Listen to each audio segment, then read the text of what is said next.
Board class 12th वाले सभी बच्चे ध्यान दीजिएगा। माय डियर फ्रेंड्स, आप सभी बच्चों का 5 जनवरी प्री बोर्ड परीक्षा का जो पेपर है भूगोल विषय का सबसे पहला पेपर होने जा रहा है। मैं जो पेपर आपको बता रहा हूँ, ये जो क्वेश्चन पेपर है ये 100% मोस्ट इम्पोर्टेंट क्वेश्चन पेपर है।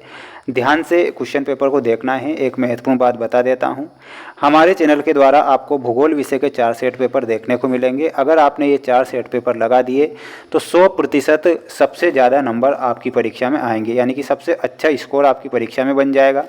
लेकिन किसी भी प्रकार से ये 4 सेट पेपर जरूर देखना है, ठीक है।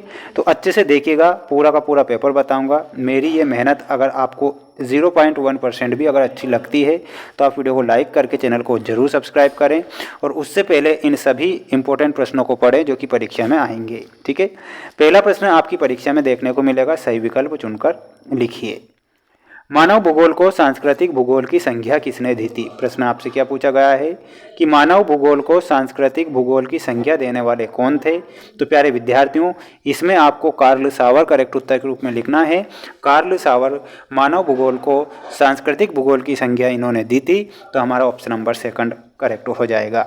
माय डियर फ्रेंड्स, मेरे द्वारा जो पेपर बताए जाएंगे वो 100% मोस्ट प्रश्न बताए जाएंगे जो परीक्षा में आते हैं। कई सारे यूट्यूबर तो रियल कहकर फेक वीडियो बताते हैं, आपको धोखे में रखते हैं, लेकिन मेरे द्वारा ऐसा नहीं होगा, ठीक है।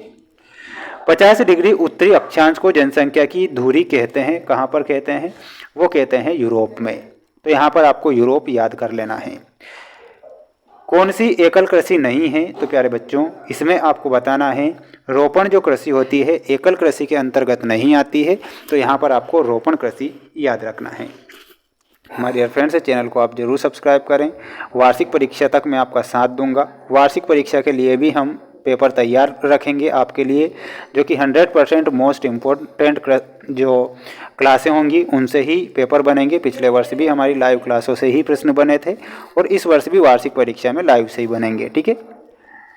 भारत की सर्वाधिक जनसंख्या बसी है, तो सबसे ज़्यादा जो जनसंख्या बसी है वो मैदानों पर बसती है, तो आप सभी बच्चों को मैदान करेक्ट करना है। जूट उत्पादन में अग्रणी राज्य कौन सा है? तो जूट के उत्पादन में अग्रणी जो राज्य है वो राज्य है पश्चिम बंगाल, तो आप सभी बच्चों का पश्चिम बंगाल सही उत्तर के रूप में हो जाएगा। वहीं अगला प्रश्न बता देता हूं आप सभी छात्रों को। माय डियर फ्रेंड्स, ये पेपर जरूर आएगा परीक्षा में, क्योंकि इतने मोस्ट प्रश्न हैं जो परीक्षा में बनने के लिए ही इन प्रश्नों को बनाया गया है। एंथ्रोपोजोग्राफी नामक ग्रंथ सन में प्रकाशित होता है, तो इस ग्रंथ हुआ था 1882 में प्रकाशित। शक्कर उद्योग आधारित उद्योग है, तो शक्कर जो उद्योग है वो कृषि पर आधारित है, तो इसमें आपको कृषि लिखना है। प्राचीन नगर का उत्तम उदाहरण बताइए, तो उत्तम उदाहरण हो जाएगा माय डियर फ्रेंड्स, वो होगा बनारस। तो इसमें आपको क्या लिखना है? बनारस आपको सही लिखना है। प्राथमिक व्यवसाय में लोगों की संख्या है, तो प्राथमिक व्यवसाय में लोगों की संख्या अधिक है, तो इसमें आपको अधिक लिख के आना है। जापानी विधि को विधि के नाम से जाना जाता है, तो जापानी जो विधि होती है उसे रोपा विधि के नाम से जाना जाता है, तो इसमें आपको रोपा लिखना है। और प्रथम रेडियो कार्यक्रम सन में प्रकाशित होता है, तो इसमें आपको 1923 करेक्ट करना है, ठीक है। तो स्क्रीनशॉट ले लीजिए और अच्छे से इन प्रश्नों को याद कर लीजिए। प्यारे विद्यार्थियों, मेरे द्वारा जो पेपर बताए जाएंगे 100% आपकी परीक्षा में प्रश्न देखने को मिल जाएंगे, इसलिए ध्यान से इन प्रश्नों को अपनी परीक्षा में लिख कर आइएगा। जीवन प्रत्याशा में सही उत्तर हमारा क्या हो जाएगा? औसत आयु, यानी कि हमें इसमें किससे मिलाना है? इसमें हमें मिलाना है ऑप्शन नंबर 7। कृषि में हमारा करेक्ट उत्तर क्या होगा? कृषि जो होती है वो स्थायी जीवन का आधार होती है, तो इसमें आपको स्थायी जीवन से मिलाना है। धार्मिक नगर, तो धार्मिक नगर क्या हो जाएगा? धार्मिक नगर हो जाएगा प्रयागराज।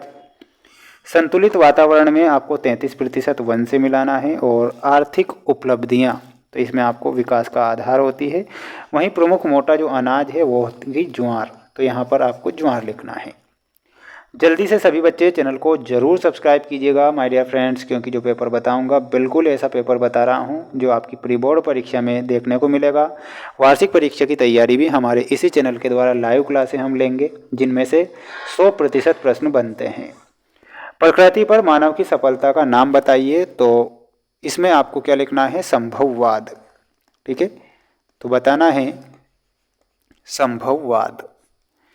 तीव्र जनसंख्या वृद्धि में मुख्य समस्या कौन सी उत्पन्न हुई है? तो तीव्र जनसंख्या में बेरोजगारी की समस्या उत्पन्न हुई है, तो इसमें आपको बेरोजगारी लिखना है।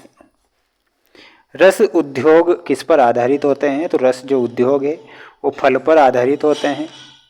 कार्यरत जनसंख्या को क्या कहते हैं? तो कार्यरत जो जनसंख्या होती है उसे श्रमिक बल बोला जाता है, तो यहाँ पर आपको लिखना है श्रमिक बल। भारत का सर्वोच्च सोयाबीन उत्पादक राज्य कौन सा है? तो वो राज्य है मध्य प्रदेश, तो इसमें आपको मध्य प्रदेश करेक्ट करके आना है। जल्दी से अच्छे से रट लो, याद कर लो, पूरा पेपर बता रहा हूँ जो कि 100% मोस्ट इम्पोर्टेंट क्वेश्चन पेपर है और 100% परीक्षा में यहीं से प्रश्न आएंगे। मेरे द्वारा जो 4 सेट पेपर बताए जाएंगे, पेपर वहीं से बनेगा, आपका पेपर बाहर नहीं जाएगा। सत्य में देखिएगा, वनस्पति एवं प्राणी के लिए जल अनिवार्य नहीं है, तो ये असत्य बताना है। सूती वस्त्र उद्योग का जन्म ब्रिटेन में हुआ था, ये बिल्कुल सत्य होगा। बोली की कोई लिपि नहीं होती है। मुक्ति का आधार ज्ञान तक नहीं पहुंचना है, यह सत्य होगा। भारतीय कृषि की प्रधान मजबूरी मानसूनी वर्षा है। पवन हंस भारत की हवाई सेवा है, ये सत्य होगा। इन सभी प्रश्नों को अच्छे से याद कर लेना है। इसके बाद में यहाँ पर ये प्रश्न देख लीजिए, ये 2 नंबर वाले प्रश्न होंगे आपकी परीक्षा में, ठीक है।